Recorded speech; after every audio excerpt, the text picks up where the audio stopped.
만나서 반갑습니다. 더 건강해 보이시고 아주 활기차 보이시고 하나님의 은혜가 함께하는 교회인 것 같습니다. 이 강대상의 이 꽃 너무 예쁘네요. 이 꽃이 어떻게 잎사귀가 이렇게 파랗게 변화될 수 있을까요? 이거 뭐 사람이 어떻게 인위적으로 색깔을 칠해도 이런 색깔이 안 나올 것 같아요. 참 하나님은 참 다양하게 예쁘게 만들어 놓으셨어요. 자, 금년을 이제 사시면서 참 우리 주변에 여러 가지 다양한 일들이 많이 일어났습니다. 우리는 이제 믿음의 길을 걸어가고 있는데요. 주변에 일어나는 일들이 막 일어날 때 이것이 이제 신앙 안에서 해석이 되어야 되거든요. 하나님이 우리를 돌보고 계시는 문제로 이것이 해석이 되어야 오늘 우리가 한 해를 의미 있게 잘 마무리 짓고 새해로 넘어가게 되는 것이죠. 근데 사람들은 믿음의 길을 걸어가면서 다양하게 하나님 앞에 나오신 이유는 다양합니다. 자녀들 때문에 나오신 분도 계시고 몸이 아파서 나오신 분도 계시고 그 다음에 또 교회를 안 나가면 안 되니까 옆에서 들들볶는 분이 있어가지고 마지못해 교회를 오신 분도 계시고 지금까지도 나는 그렇게 교회를 갑니다. 이렇게 얘기하시는 분도 계시고 나는 주님이 없이는 못 삽니다. 이런 마음을 가지고 교회 오시는 분도 계시고 교회로 오시는 분들의 내용은 다 달라요. 자기의 어떤 문제를 해결받기 위해서 주님을 찾고 의지하면서 이제 달려오셨는데 살아계신 하나님 아버지는 그런 환경을 통해서 우리를 다 하나님 앞으로 오게 하셔놓고는 오늘 우리는 돈이 필요하고 질병도 나야 되고 자녀도 잘 돼야 되고 또 내가 하는 사업도 잘 돼야 되고 내 마음의 문제도 해결돼야 되고 여러 가지 다 이유를 가지고 오게 하셨는데 그런데 그 문제도 해결해 주시지만은 사실은 하나님께서는요 우리 각자에게 진정 필요한 것이 무엇인가를 이렇게 조목조목 알려주십니다. 내 인생에 가장 필요한 건 돈이다 이렇게 생각하고 인생을 살아왔는데 그게 아니구나 하는 사실을 깨닫게 해주셔요. 내 인생은 정말 이 문제가 해결돼야 되는 건데 그래서 주님을 붙들었거든요. 그런데 이거보다 더 중요한 게 이것이었구나. 이 사실을 알도록 하나님 아버지께서는 우리의 환경을 통해서 우리를 인도해 가십니다. 그래서 하나님의 아들 예수님이 말구에 오셨지 않습니까? 성탄절이 다가오는데 그런데 하나님은 아드님을 이 땅에 보내놓으시고는 우리 인간에게 정말 필요한 것이 무엇인가를 알려주셨어요. 오늘 우리가 하나님 앞에 예배드리고 찬양을 드릴 때 정말 우리에게 진정 필요한 것이 무엇일까? 우리 성도님들은 다 아시죠? 하나님 아버지께서는요 아드님을 보내시고 우리에게 진정 필요한 것이 뭔가 세 가지를 말씀하시는데 첫째는 우리 인간에게 진정 필요한 것은 죄 문제가 해결되는 것이다 하는 내용을 말씀하셨어요. 죄악의 문제. 그래서 이 죄가 얼마나 심각한 문제인지를 오늘 우리가 이제 알도록 하나님이 계속 해주십니다. 죄는 반드시 사함받을 길이 열려야 돼요. 죄 사함의 길을 가야 합니다. 그 다음에 두 번째는요. 영원한 심판을 면제받고 영원한 영생의 보장을 받는 것이 인간에게 가장 중요합니다. 영생이라는 것은 영원히 사는 것인데 우리 인간은 짐승처럼 왔다가 끝나질 않아요. 반드시 그 후에는 심판이 있습니다. 그래서 히브리서 9장 27절에 한 번 죽는 것은 정해진 것이요 그 후에는 심판이 있으리라 이렇게 분명히 못을 박아 명시해 놓으셨어요. 영접하는 자 그 이름을 믿는 자들에게는 영생을 얻었나니 심판을 받지 않는다 그렇게 말씀했습니다. 이 성경은 심판에 대해서 말씀할 때 이 땅에서의 심판도 있지만 영원한 불못에 던져지는 심판이 있다. 죽은 사람을 다시 되살려 가지고는 생명책 앞에 심판의 책 앞에 딱 세워놓고는 하나님이 심판을 하시는데 불못에 던져진다 이렇게 표현했어요. 그래서 이 심판이 해결되지 않는 사람은 이 땅에 맨몸뚱아리로 와가지고 나그네처럼 사는데 자기 나그네처럼 살아가는 것을 극복하기 위해서 돈 붙들고 명예 붙들고 성공하겠다고 막 온갖 것 다 붙들고 살아가지만 심판의 문제가 해결되지 않는 사람은 죽음이 너무너무 무서운 거예요. 그래서 오늘 우리 인간의 중요한 건 뭐냐면 이 영생, 영원한 삶이 우리는 진정 필요하다 하는 사실을 꼭 기억하셔야 됩니다. 그 다음에 세 번째는요, 마귀의 사슬에서 벗어나는 진정한 자유를 우리가 누리며 사는 것이에요. 우리가 이 땅에 살아갈 때 마귀가 놓은 사슬이 얼마나 아주 다양하게 지독하게 우리 인생을 묶고 있는지 몰라요. 그래서 이 사슬을 하나둘씩 풀어가는 거죠. 그리고 자유를 얻고 올바른 분별력으로 삶을 선택해서 살아가는 것. 이것이 바로 오늘 우리에게 아주 중요한 필요다 하는 사실을 주님은 우리에게 말씀하고 계십니다. 그래서 이 사실을 알려주시고 우리에게 허락하시기 위해서 하나님께서 아드님을 이 땅에 보내주시고 그 아드님이 오셔서 십자가에 처참하게 죽임을 당하시면서 피를 흘려 언약을 체결하시고 그 피로 우리 인간의 모든 죄를 용서하는 길을 활짝 열어놓으셨어요. 뿐만 아니라 그 보혈의 역사로 우리에게 있는 모든 질병, 아픔, 고통 이런 것들을 치유하는 역사를 해놓으셨고 마귀가 우리 인생을 붙들고 있는 마귀의 올무를 끊어낼 수 있는 권세를 우리에게 주셨습니다. 그리고 예수님이 부활하시고 승천하시고 다시 오실 날을 약속하셨는데 부활하신 후에 제자들에게 40일 동안 자신의 몸을 친히 보여주시면서 사람은 죽음으로 끝나는 것이 아니고 이렇게 나처럼 부활의 몸을 가지고 영생을 누리는 삶이 기다려지고 있다 하는 사실을 친히 보여주셨어요. 그리고는 우리에게 영생을 주시고 생명을 허락해 주셨습니다. 그리고는 하나님의 성령이 오셔서 바로 우리에게 구원받은 자녀, 죄사함의 길을, 영생의 길을 가도록 우리를 지금 이끌어가고 계시도록 해 주신 겁니다. 이러한 진정한 필요가 우리 각자에게 이루어져야 돼요. 아멘. 설교하는 목사에게도 이루어져야 되고 우리 성도님들에게 다 이루어져야 합니다. 집에 있는 그분에게도 반드시 이루어져야 돼요. 이 사실이. 지금도 직장 갔다 와서 집에서 드러나 있는 자녀들에게도 반드시 이 문제는 해결되어야 되기 때문에 오늘 우리가 주님을 바라보고 이 문제 해결해 달라고 지금 주님을 의지하고 있는 것이죠. 이것이 각자에게 이루어지려면 하나님의 선택이 있어야 되고요. 믿음의 은혜가 임해야 되고 하나님의 성령의 역사하심이 이루어져야 되고 오늘 우리 환경, 우리가 각자 처해 있는 이 환경 속에서 하나님이 우리를 부르시는 은혜를 우리가 체험을 해야 합니다. 그래서 오늘 우리 각자에게 이 사실이 이루어져야 돼요.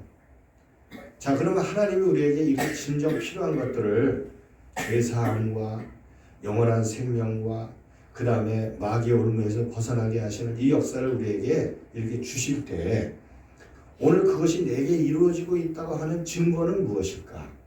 오늘 이 땅에 우리가 살면서요. 각자 처해진 환경은 다 틀려요. 우리에게 나타나는 증거는 무엇일까요? 그것은 바로 주님을 통해서 우리에게 변화가 일어나고 있다는 겁니다. 변화.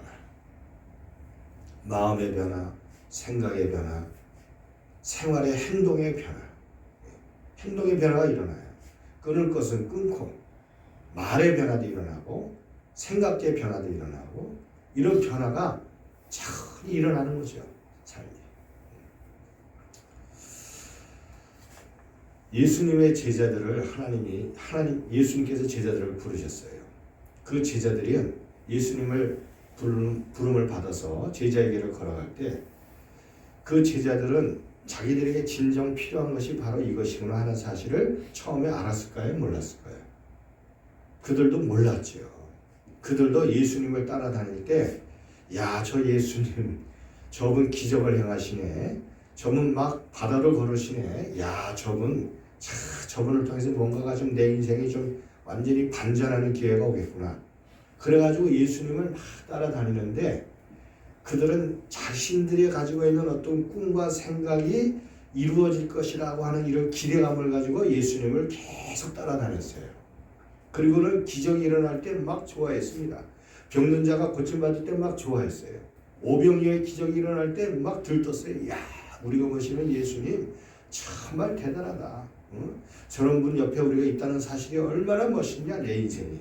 그러면서 막 기대하면서 쫓아다녔는데 예수님이 점점 이 사역의 말기에 가실 때 인생의 심각한 말을 하시는 거예요. 죽음의 말을 하시던가 심판을 받는다 이런 말씀을 하니까 제자들이 자신들의 초점이 맞춰지질 않아요.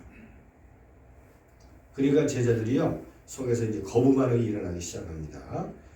그래서 이 막 항변을 하고 이렇게 막 하는 일들이 일어나기 시작했어요. 그 대표적인 사건이 바로 이제 베드로가 예수님에게 막 항변을 하면서 이제 거부 반응을 보인 사건인데 예수님이 이 누가복음 21장, 22장 이 뒤쪽으로 가면요. 내가 이제 예루살렘에 가는데 종교 지도자들이 나를 미워하게 될 것이고 나를 철저하게 몰아세워가지고 나를 죽음에 이르게 할 것이다. 그리고 내가 3일 만에 부활한다. 이렇게 예수님이 말씀을 하자 베드로가 거세게 항변했어요. 그 전에 내가 누구냐 물으니까 베드로는 주는 그리스도시요 살아계신 하나님의 아드님이십니다. 이렇게 고백할 때 바요나 시모나 이것을 알게 하신 이는 사람이 아니고 위에 계신 아버지께서 너에게 이것을 알게 하셨다. 이렇게 칭찬까지 하셨는데 그 순간에 베드로는 예수님의 죽음에 대해서 받아들일 수가 없는 거예요. 왜? 내 생각하고 맞지 않거든요. 그러니까 베드로가 막 항변을 할 때 예수님이 베드로에게 사탄아 내 뒤로 물러가라 그러면서 거기서 아주 강하게 책망을 하셨어요. 오늘 읽은 누가복음 22장에서 예수님이 이제 죽음에 대한 심각한 말씀을 또 하셨습니다. 제자들에게 무거운 교훈이죠. 제자들이 분위기가 쫙 가라앉았어요. 옆에 있던 베드로가 뭐라고 표현하냐면 제자들하고 쭉 같이 있잖아요. 그래도 자기가 앞장서 있는 우두머리 같은 수제자인데 사람들 쭉 보면서 그런 얘기 했을 거예요. 예수님 죽으신다고요? 그렇습니까? 그러면요 오늘 여기 33절에 보면 예수님 죽는 그 자리에 34절에 뭐라고 33절에 보면 그가 말하되 주여 내가 주와 함께 오게도 죽는데도 가기를 뭐 했다고요? 각오했습니다. 그랬어요. 예수님이 여러 번 이 얘기를 하니까 베드로가 내가 각오했대요. 그러면서 제자들 보는 앞에서 자기의 어떤 예수님에 대한 충성심 열정을 이제 나타내 보이고 싶은 거죠. 자기 속으로는. 예수님 보십시오. 저 제자들은 어떤지는 모르지만 나는 각오했습니다. 주님이 죽는 그 자리에까지는 가겠습니다.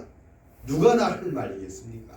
이러면서 자기 속에 있는 그 감정을 막 표현하면서 자기 자신을 이제 나타내 보인 거예요. 그때 예수님이 34절에 뭐라고 말씀하시냐면요. 베드로야 내가 너에게 말한다. 오늘이야 오늘 닭이 물기 전에 네가 나를 3번이나 모른다고 부인할 것이다 그랬어요. 그 제자들이 다 보고 있잖아요.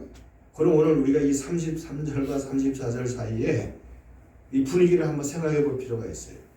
누가 시험에 들었을까요? 베드로가 작도 시험에 들었을 것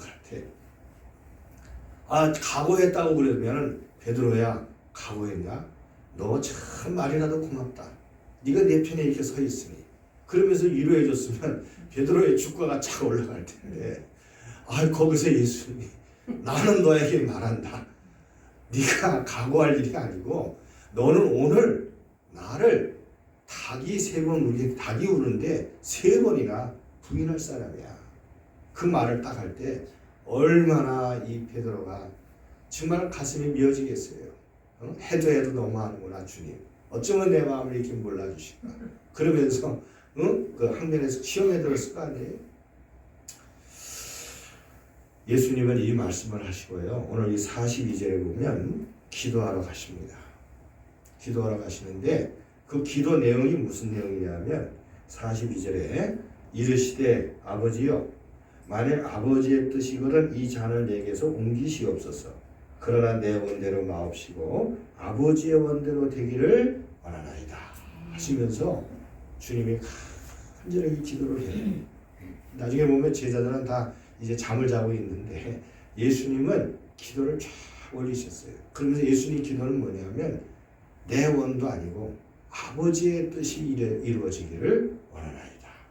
제자들을 통해 또 나에게도 아버지의 뜻이 이루어지기를 원합니다. 그 기도를 간절히 드렸다고 말씀하고 있습니다. 자, 오늘 읽은 말씀에서 예수님은 베드로에게 31절에 아까 읽었잖아요. 우리 이정 목사님 읽어주셨는데 31절에 시몬아 시몬아, 이 베드로의 원 이름입니다. 시몬아 시몬아, 보라 사탄이 너희를 밀가부르듯 하려고 요구하였으나 그랬어요. 너희들이라는 복수를 쓰고 있는데 너와 너희 주변에 있는 제자들을, 사람들을 지금 이 미스터 사탄이가 밀가부르듯 너희를 뭐 했다고요? 청구했대요. 청구. 누구에게요? 청구라는 것은 요청하는 거죠. 하나님 아버지께 요청했다는 거예요. 창조주요, 내가 쟤들을 밀가부르듯 할 테니 알고 계십니까? 내가 좀 흔들어 밀가부르듯 하겠습니다. 요청했어요. 요청했어요. 여기서 밀가부르듯 한다는 말씀이 무슨 뜻이냐면 키질 한다는 뜻이거든요. 영어로 쉬프트라는 얘기인데 흔들어대는, 흔든다는 얘기예요. 이 헬라어에는 이제 시니아조라는 뜻이거든요. 채로 흔들어 걸러내다 이 뜻이에요.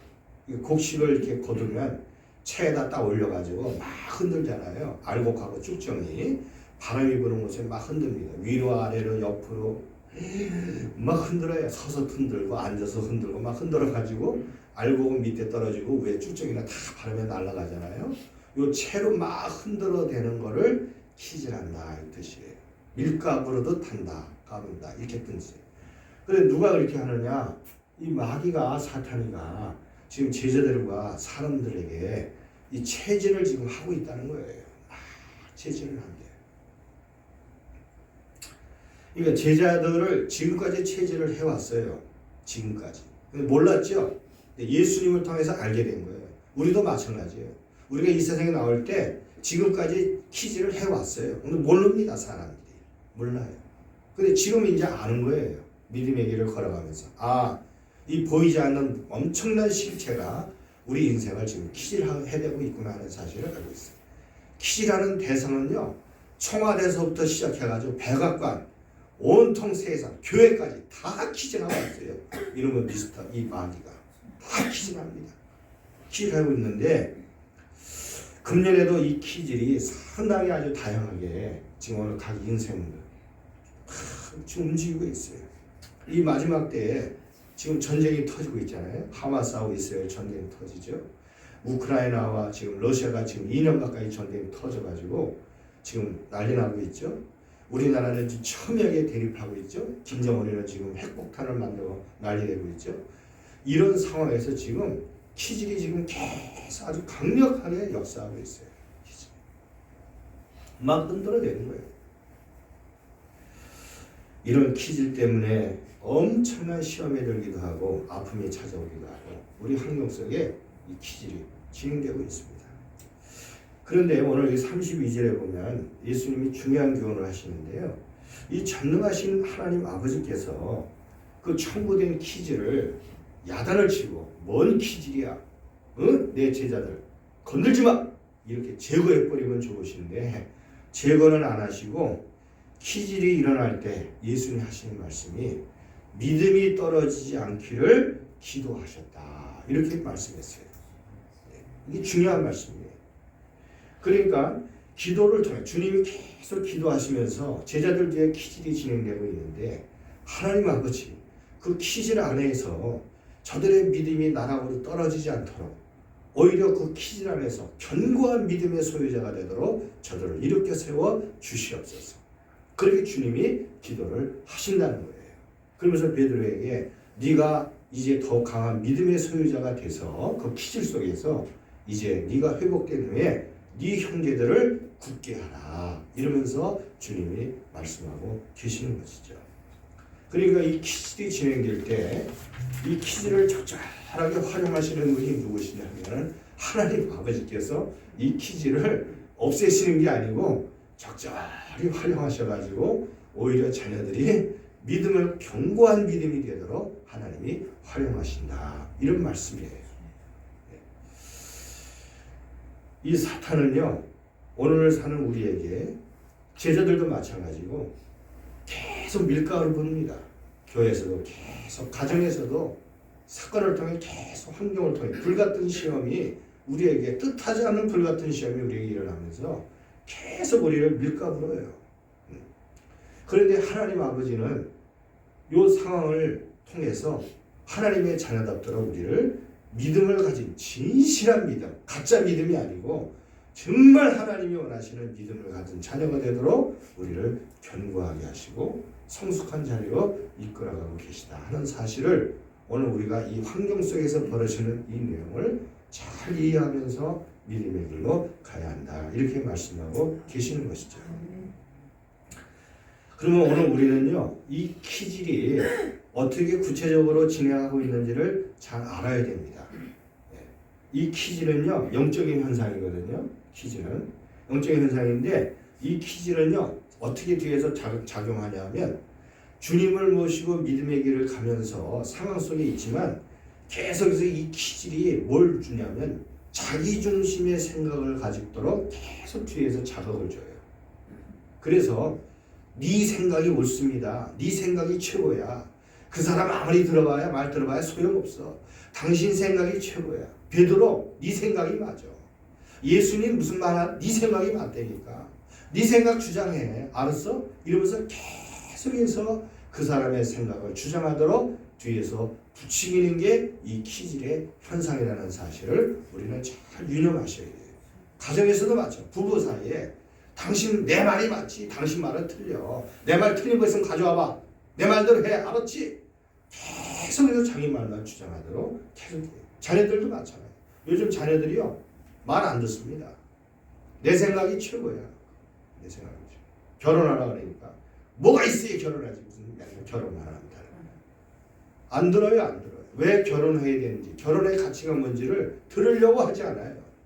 이게 뭐냐면 자기 생각이 우선이다라는 키질로 완전히 무장되어 있는 오늘 현대인들을 볼 수 있어요. 그 다음에 두 번째는 뭐냐면요, 자기 생각대로 움직이지 않음을 통해 실망과 시리에 빠지도록 작용합니다. 계속 뒤에서 큰 실망, 낙심에 빠져요. 이 실망과 시리에 계속 빠지면서 나는 안 되는구나, 나는 힘들구나, 기도해도 안 되는구나, 교회 나가도 안 되는구나, 이렇게 실망과 시리에 빠지면서 여기 제자들 보니까 어떤 현상이 일어났냐면요, 45절과 46절에 보니까 뭐라고 표현했냐면 44절에 예수께서 힘쓰고 해서 더욱 간절히 기도하시니 땀이 땅에 떨어지는 핏방울같이 되더라 그랬어요. 46절에 기도 후에 일어나 제자들에게 가서 슬픔으로 인하여 잠든 것을 보시고 46절에 이르시되 어찌하여 자느냐, 시험에 들지 않게 일어나 기도하라 그랬어요. 제자들은 기도가 안 돼요. 이미 키질에 완전히 농락당해가지고 완전히 영적인 상태가 차단돼 버렸어요. 낙심 실망이 와가지고 기도하는 자리까지는 갔는데 소통이 끊어졌어요. 오늘날 현대인들이 기도하는 사람들, 신앙생활 기도가 못하는 분들은 많습니다. 새벽 예배 간다고 그러죠. 나도 옛날에 다 했어. 금요 기도에 간다고 그러죠. 아유, 금요 기도에 옛날에 뜨거웠지 나도. 옛날 얘기만 해요. 옛날 얘기. 키질을 하고 있는 거죠. 소통이 끊어졌어요. 그 다음에 이제 세 번째는 뭐냐면요, 자기 욕심을 끊임없이 주장하려는 명예욕 욕구가 계속 일어나도록 만들어요. 여기 오늘 22장 24절 27절에 보면은 무슨 일이 벌어졌냐면요, 자 24절에 27절 우리 같이 한번 읽어보겠습니다. 시작. 또 그들 사이에 그중 누가 크냐 하며 다툼이 난지라 예수께서 이르시되 이방인의 임금들은 그들을 주관하며 그 집권자들은 은인이라 칭함을 받으나 너희는 그렇지 않을지니 너 중에 큰 자는 젊은 자와 같고 다스리는 자는 섬기는 자와 같을지니라. 앉아서 먹는 자가 크냐 섬기는 자가 크냐, 앉아서 먹는 자가 아니냐, 그러나 나는 섬기는 자로 너희 중에 있느니라 하시면서 예수님은 지금 심각한 얘기를 하고 있는데 제자들은 이 마음속에 은근히 무슨 소리를 하냐면, 야 우리 솔직히 이 제자들 중에 누가 더 큰 사람이냐? 응? 누가 더 큰 사람이냐? 누가 더 인정받는 사람이냐? 응? 이것으로 굉장히 속에서 지금 부글부글 끓고 있었어요. 이 안에 내면이. 지금 예수님은 지금 굉장히 심각한 구원의 사건을 말하는데 전혀 그게 들어오지 않아요. 항상 누가 더 크냐? 누가 더 많이 가졌냐? 누가 더 명예로운, 누가 더 위에 올라가냐? 이 문제로 마음이 완전히 준비되어 있어요. 이것이 바로 뭐냐면 키질이 계속 작용하는 거죠. 뒤에서 베드로가 크냐? 요한이 더 크냐? 너 누가 더 클 것 같으냐? 그러면서 계속 생각 속에서 계속 요청을 해요. 키질이. 그 다음에 이제 키질은 네 번째 어떤 현상을 일으키냐면요. 완전히 파멸의 길로 가도록 만들어놔요. 그 중에 대표적인 주자가 가룟 유다죠. 가룟 유다는요. 예수님을 쫓아다니면서 돈깨를 붙들고 돌아다녔거든요. 계속 판단하는 거예요. 기질 당하는 거예요. 근데 예수님 따라다녔다는 별 볼일 없게 생겼어요. 죽는다니까. 결국 예수님 은사시에 팔아버리잖아요. 그리고는 돌아와가지고는 그는 자기 자신을 바라보는데 뒤에서 키질이 작용합니다. 너 같은 자가 살아서 뭐하냐? 스승을 팔아먹는 놈이 있냐? 돈이 이렇게 중요하냐 이놈아? 30에 팔았냐? 차라리 죽어라 너 같은 거. 뭐 사냐? 살기가. 계속 키질하는 거예요. 그러니까 견디다 못해 나가가지고 결국은 목을 매다가 끝난 겁니다. 인생. 엊그제 제가 뉴스를 보니까 2023년도에 스스로 목숨을 끊은 사람이 1만 3천 얼마예요. 분당 35분당 한 명이 죽어요. 35분당 한 명이. 하나님이 주신 그 고귀한 생명을 인생의 키질을 못 이겨가지고 죽는 거예요. 자살해가지고. 이거 얼마나 큰 비극적인 일입니까? 가룟 유다가 그렇게 죽었어요. 베드로는 꼴불견을 당했지만 베드로도 오늘 닭이 3번 울었죠. 닭이 울었잖아요. 3번 부인하죠. 모른다. 욕하고 저주하고 부인했어요. 그게 바로 뭐냐면 자기는 각오까지 했는데 결국은 빌라도의 법정 앞에서는 예수님을 바라보고는 거기서 완전히 이제 그 각오가 온데간데 없고 무너진 거죠. 부인한 거예요. 뒤에서 키질이 계속 작용하고. 오늘 이 키질은요, 마귀가 좀 준비하는데 가장 긴급한 일들을 보고 있어요. 아, 저 사람에게 저게 가장 긴급한 일이구나. 저 사람의 가장 관심거리는 뭐구나. 저 사람의 가장 취약한 부분이 뭐구나. 이 사실을 잘 보고 있다가, 기회를 보고 있다가 거기를 공격해요. 그래가지고 결국은 그 키질 앞에 무릎 꿇게 만들고, 낙심하게 만들고, 절망하게 만들고 포기하게 만들고 쓰러지도록 만드는 게 이 키질의 역사라는 사실을 기억하셔야 돼요. 그러면 이 키질을 통해서 어떤 현상이 드러나? 이런 현상이 키질이 진행되잖아요. 그러면 이 키질을 하나님이 활용하시는 이유가 있어요. 그 이유는 뭐냐면 이 키질을 통해서 뭐가 드러나냐면요. 사람들이 꽁꽁 감추고서 나는 아니야, 나는 욕심이 없는 사람이야, 나는 겸손한 사람이거든, 나는 용서하는 사람이야, 이렇게 자기를 포장하고 있던 이 포장이 다 드러나게 돼 있어요. 키질을 통해서 다 드러나면 숨길 수가 없어요. 베드로 보십시오. 얼마나 각오했습니까? 제자들 보고 나보다 예수님 사랑하는 사람 나와봐, 이 정도 아닙니까? 그런데 키질을 통해 가지고 저주하는 사람으로 완전히 나락으로 떨어지면서 그 사람의 본심이 백일하에 순식간에 드러나 버렸어요. 그들이 가지고 있는 욕망 따라다녔는데 결국은 누가 더 크냐 이 문제에 꽂혀 있는 거예요. 제자들은 누가 더 크대 이거 요 소리 들으려 다 자만심, 욕심, 그들의 꿈, 생각이 다 드러나게 돼 있어요. 다 드러납니다. 그래서 결국 이 키질 때문에 드러나니까 사람들이 거기서 상심하게 되고 상처를 입게 되고 뭐 배신감을 느꼈다 그러고 자책감에 빠지게 되고 그것이 자기한테 돌아올 때는 나같이 형편없는 사람 봐라. 뭐 교회에서는 뭐 목회자요, 뭐 설교한다고 그러면서 나는 이렇게 이중인격을 가지고 있었구나. 그런 생각이 막 들게 만들고 교회에서 장로인데 뭐 내가 3대째 신앙생활하는 사람인데 나같이 형편없는 사람 어디서 순 까짜네 막 이런 생각이 막 들어오게 돼서 자기가 찾아오도록 그렇게 만들어 놓도록 드러나게 하는 것이 바로 이 키즈를 통해서 하는 거예요.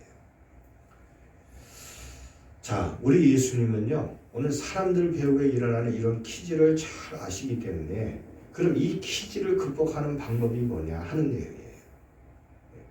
가룟 유다는 완전히 실패했어요. 성경에 보니까 다윗의 신하였던 아히도벨도 목매다가 죽었잖아요. 실패해가지고 자기 생각대로 살다가 키즈한테 완전히 농락당하는 거예요. 그러면 이 키즈를 이기는 방법이 뭐냐? 예수님이 오늘 말씀하는 거예요. 오늘 여기 말씀 보면 나는 네 믿음이 떨어지지 않기를 뭐 하셨다고 그랬죠? 기도했다는 거예요. 기도. 그러니까 알고 기도하는 거하고 굉장히 중요하지. 이게 영적인 대책입니다.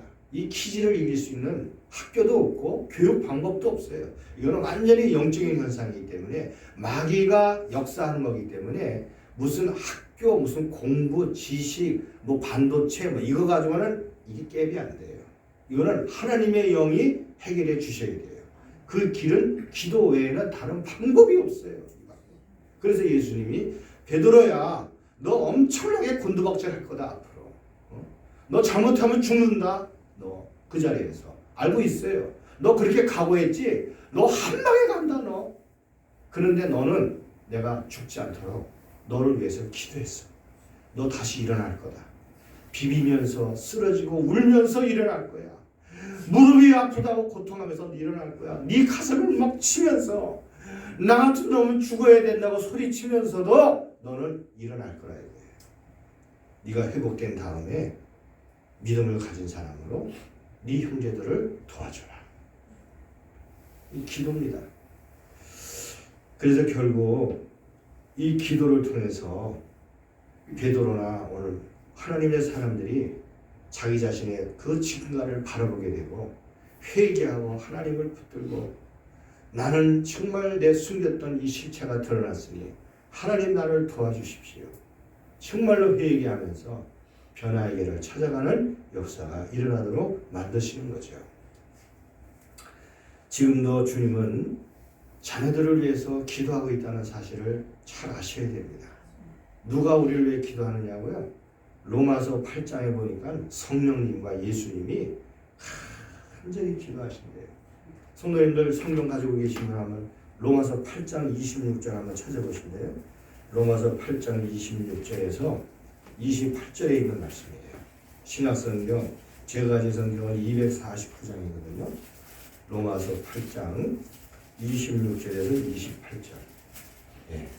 자, 우리 찾으셨으면 같이 한번 읽어보겠습니다. 시작. 이와 같이 성령도 우리의 연약함을 도우시나니 우리는 마땅히 기도할 바를 알지 못하나 오직 성령이 말할 수 없는 탄식이 우리를 위하여 친히 간구하시느니라. 마음을 살피시는 이가 성령의 생각을 아시나니 이는 성령이 하나님의 뜻대로 성도를 위해 간구하십니다.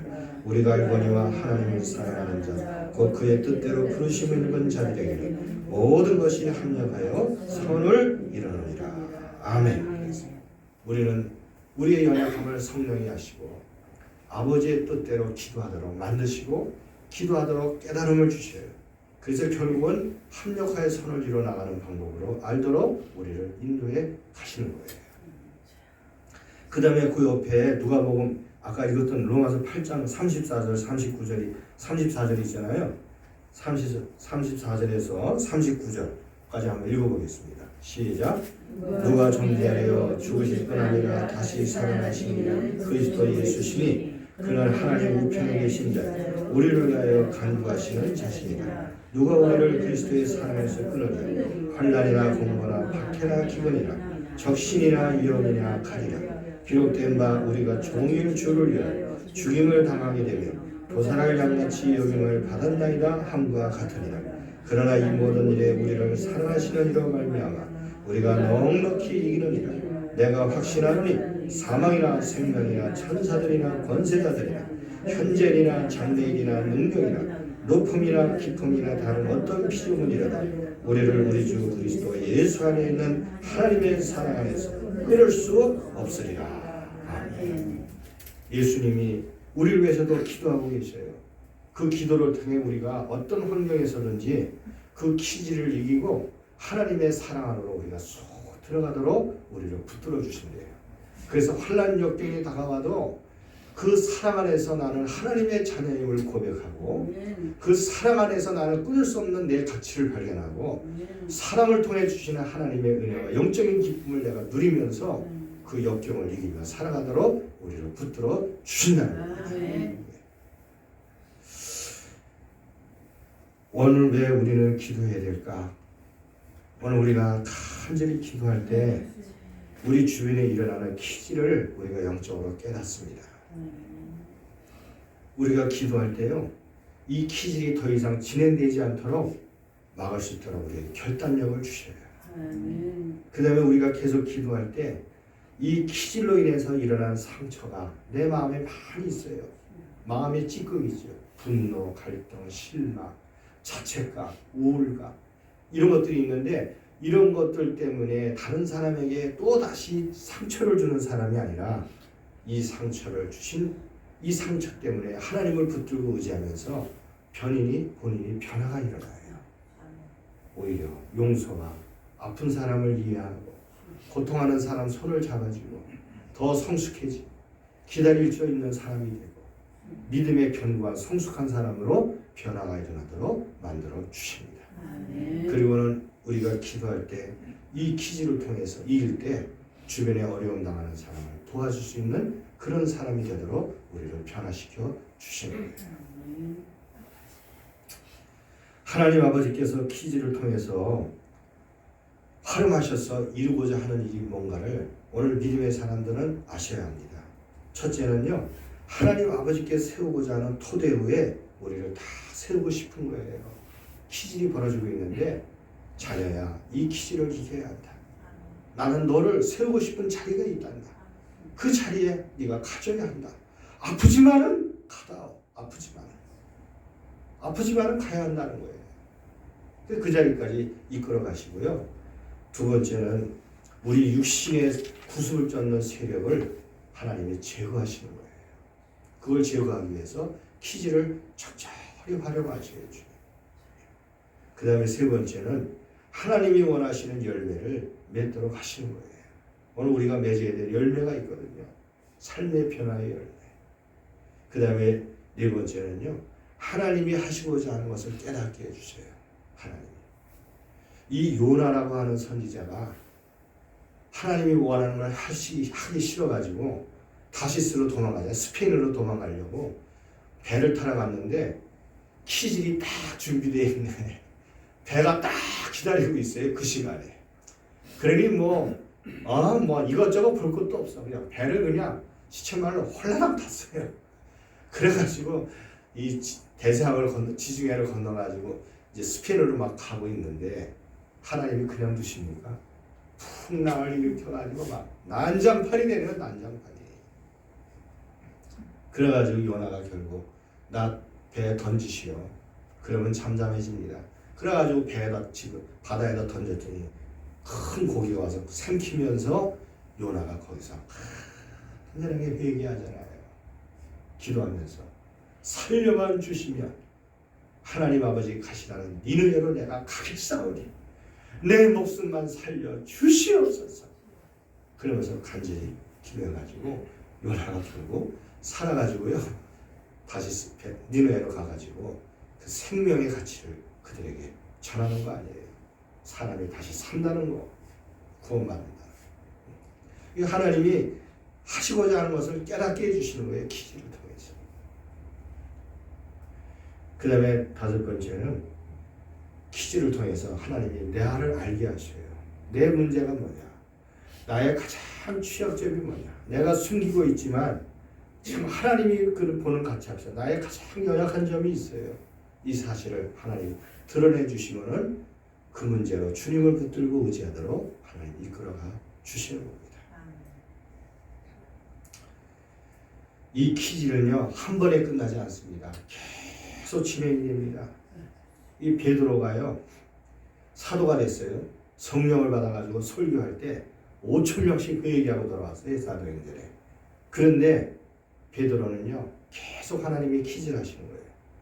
그래서 어떤 일이 벌어졌냐면요 갈라디아서 2장에 보니까 갈라디아서 2장 성경 한번 갖고 계신 분 한번 찾아봐요. 갈라디아서 2장 11절에서 16절에요. 이런 사건이 또 일어나는 거예요. 갈라디아서 2장 신약성경 302페이지에 있거든요. 2장 11절에서 자 16절 같이 한번 읽어보겠습니다. 시작. 게바가 안디옥에 이르렀을 때 책망받을 일이 있기로 내가 그를 대변하여 책망하였노라.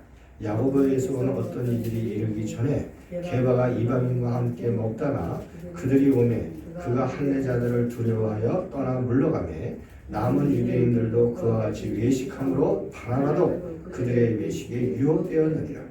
그러므로 나는 그들이 복음을 진리를 따라 바르게 행하지 아니함을 보고 모든 자 앞에서 게바에게 이르되 네가 유대인으로서 이방을 따르고 유대인답게 살지 아니하면서 어찌하여 억지로 이방인을 유대인답게 살게 하려 하노라. 우리는 본래 유대인이요 이방 죄인이 아니로되 사람이 의롭게 되는 것은 율법의 행위로 말미암음이 아니요 오직 예수 그리스도를 믿음으로 말미암는 줄 알므로 우리도 그리스도 예수를 믿나니 이는 우리가 율법의 행위로서가 아니고 그리스도를 믿음으로써 의롭다함을 얻으려 함이라.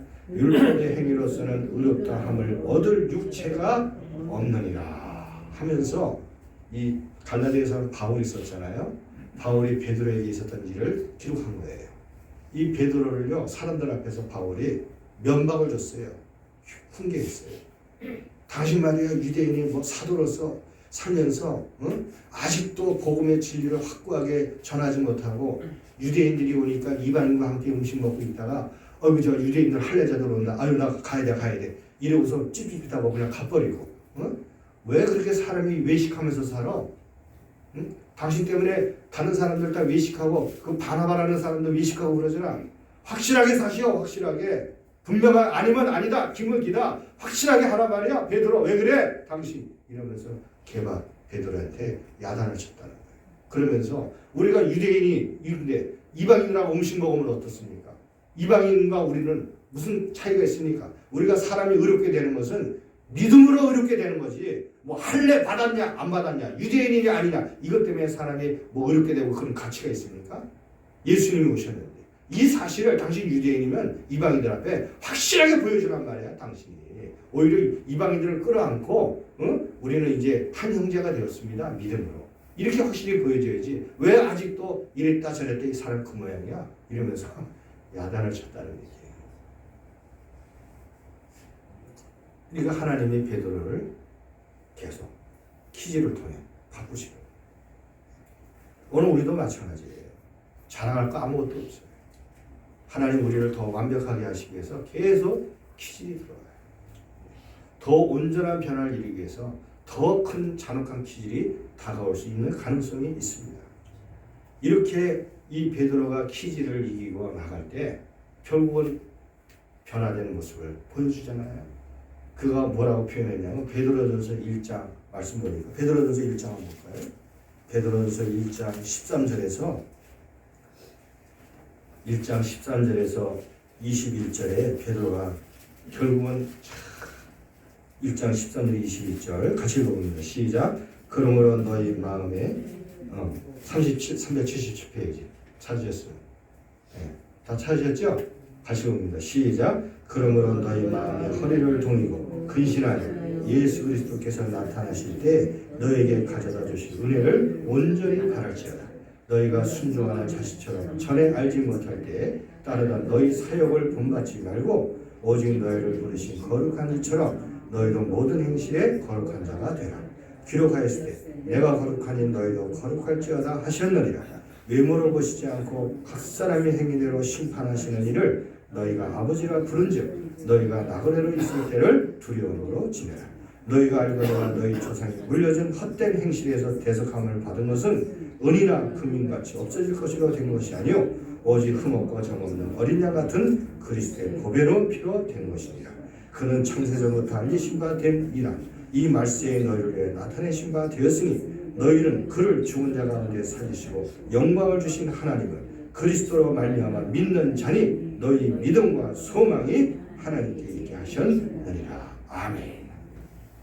베드로가 이제는 변화가 돼서 확실하게 알려준 거예요. 사욕을 떨쳐버리라는 거예요. 거룩한 자녀가 되라는 거예요. 우리의 소망이 하나님께 있도록 하라는 거죠. 이 베드로의 고백 한 군데만 더 보세요. 베드로전서 4장 한번 보세요. 뒤에는 베드로전서 4장 12절에서 13절 381페이지 한번 더 읽어보겠습니다. 시작.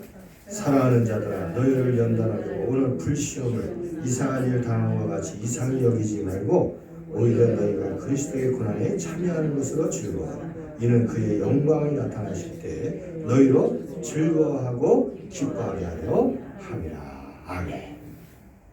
우리에게 다가올 불같은 시험이 다가올 때 기질이 같이 오잖아요. 그렇지만 우리는 그 속에서 절대 흔들리지 않죠. 오히려 고난 속에 있다는 자기 자신을 자랑스러워하는 거예요. 하나님의 역사를 바라보면서. 하나님은 지금도 이 사탄들이 역사하는 이 기질을 잘 활용하셔서 하나님의 자녀들이 성숙한 삶을 살아가도록 지금도 이끌어 가고 계십니다. 예수님이 십자가에 못 박혀 죽임 당하실 때 그때 종교인들 나와서 예수님 십자가 못 박는다고 막 소리쳤어요. 그때 마귀가 막 같이 역사했죠. 가룟 유다치에 뛰고 제자들 다 혼입을 뒤에쓰고 도망가 버리고 난장판이 됐어요. 마귀들은 막 박수를 치면서 그렇지 마귀들이 이긴다. 저 예수 십자가 못 박아야 된다. 막 나섰어요. 그때 다 끝나는 줄 알았죠. 그러나 주님은 하나님 아버지는 그거를 충분히 활용하셔가지고 아들 예수님을 십자가에 죽임당하고 피 흘리게 하신 후에 그 피로 죄 문제 해결하시고 부활 승천케 하셔서 생명을 주시고 성령을 보내주셔서 구속의 역사를 이루시고 변화의 역사를 이루도록 사용해 주신 겁니다. 이제 말씀을 맺습니다. 사람들은요, 새해가 한 해가 마감되면 자꾸 뭔가를 평가하려고 해요. 목회자도 평가 많이 합니다. 평가 많이 해요. 뭐 성도가 얼마나 늘었냐, 예배당을 쳤냐, 뭐 쳤냐, 땅을 샀냐, 뭐 사업하는 분들 뭐 사업이 잘 됐는데 안 됐냐, 뭐 성공했는데 안 됐냐, 막 평가해요. 아, 잘 되면 좋죠. 자기 욕구 채우면 좋죠. 그런데 중요한 것은 성도가 아무리 많으면 뭐합니까? 교회가 아무리 크면 뭐합니까? 그 마음 중심에 하나님이 원치 않는 변질이 들어가 있으면 그건 아무 가치가 없어요. 이 사실을 잘 아셔야 돼요. 이미 배후에는 기질이 계속 역사하고 있는 거예요. 당신의 명예를 높이시오. 당신을 자랑하십시오. 당신을 앞세우십시오. 계속 기질이 역사하고 있어요. 사업이 아무리 잘 되면 뭐합니까? 그렇잖아요? 오늘 우리는 진심으로 내가 평가할 것은 뭐냐면요, 내 배후에 가장 집요하게 역사하고 있는 이 기질의 역사, 이 사탄의 역사가 뭔지를 우리가 발견하고 그 세력을 내가 싸워서 이기고 그 세력이 역사하지만 나는 하나님 앞에 회개하고 돌아와 내 자신의 금년에도 많이 드러났는데 그러나 하나님 나는 이 사실을 붙들고 주님을 붙들고 내가 치유받고 회복돼서 내가 정말 이 문제로 다시는 울지 않을 것이며 일어나 변화된 삶을 살겠습니다. 나를 도와주십시오. 그러면서 주님을 붙들고 의지하며 나가는 변화가 일어나는 이런 삶이 일어날 때 우리는 우리 주변에 일어나는 기질을 하는 마귀를 가장 멋지게 이길 수 있는 승리자가 되는 것입니다. 할렐루야. 그런 변화를 가지고 있는 한 사람, 그 사람이 진짜 하나님 앞에 가치 있는 시간을 산 사람이요, 가치 있는 인생을 산 사람으로 증명이 된다는 말씀이에요. 저는 개인적으로요, 예수님이 이 땅에 오실 때 왜 하나님 아버지가 그 아드님을 말구유에 태어나게 하셨는가를 늘 생각합니다. 말구유. 말구유는요, 이 세상의 가치를 볼 때는 아무도 보지 않는 아주 버려진 그릇이에요. 짐승 그릇. 그곳에 아드님이 오셔서 바꾸바꾸 웃고 있어요. 이거는 오늘 우리에게 아주 중요한 겁니다. 하나님이 보시는 가치는 물질도 성공도 가치도 부자도 이것도 아니라는 거예요. 중요한 거는 그 아들을 통해서 분명히 보여주는데 그거는 우리 자신이 얼마큼 하나님 앞에 온전히 변화된 인생을 살아가고 있느냐. 이것이 하나님 아버지 앞에는 가장 귀하다는 거예요. 내가 살다가 돈을 왕창 잃었어요. 그런데 그 사람은 그 올무에서 일어나 변화가 됐네. 정말 변화됐어요. 하나님이 무엇인가를 주는 것을 알았어요. 영적인 가치와 기쁨을 발견했어요. 그 사람은 돈을 잃어서 슬플지 모르지만 그 사람은 정말 하나님 앞에 멋있는 인생을 살아가고 있는 겁니다. 공부는 잘해가지고 왕창 성공했어요. 빌딩이 뭐 몇 개야. 한 달에 들어오는 돈이 뭐 얼마 셀 수도 없어. 돈이 통장에 들어오는 돈이. 통장을 보니까 내가 이 돈을 어떻게 다 쓰고 가지? 이 정도의 돈이. 그런데 변화가 없어요. 인생이 왜 어디로 가는지도 몰라. 그 사람의 인생은 어떻게 될까요? 성공한 것 같지만 실패자예요. 오늘 우리는요, 하나님 앞에 감사해야 됩니다. 퀴즈를 하면서 드러내시고 회개시키고 변화시키고 믿음을 통해 견고한 사람으로 변화의 사람으로 이끌어 가시는 하나님의 손길 앞에 감사하셔야 돼요. 그리고 저나 우리 성도님들이 어느 곳에 가든지 퀴즈라는 역사를 멋있게 이기시고 하나님의 뜻을 붙드는 멋진 생애를 살아가시는 귀한 역사가 함께하기를 예수님의 이름으로 축복합니다.